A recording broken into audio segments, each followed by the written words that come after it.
Everyone, আমি Saptaparna. Welcome another mini blog. আজকের ব্লগটা স্পেশালি হতে চলেছে আমি মহালয়ার দিন কী করেছিলাম। অ্যাকচুয়ালি পুজো চলছিল আর তারপর পুজো শেষ হতেই আমার কলেজ স্টার্ট হয়ে গেছিলো, সো এডিট করার একদমই টাইম পাইনি। তো বেসিক্যালি আমি মহালয়ার দিন গেছিলাম কুমোরটুলিতে। আমি ওই বিকেল 4টে সাড়ে 4টের দিকে গেছিলাম, তো মোটামুটি ভালোই ভিড় ছিল। দেখতেই পাচ্ছ ঠাকুর বের করানো শুরু হয়ে গেছিলো।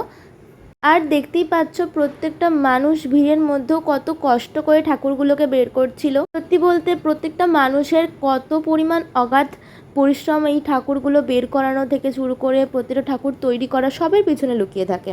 প্রত্যেকটা বাঙালির কাছেই দুর্গাপূজাটা ভীষণই একটা ইমোশনের ব্যাপার। আর প্রত্যেকটা প্রতিমাই কিন্তু ভীষণই সুন্দর ছিল।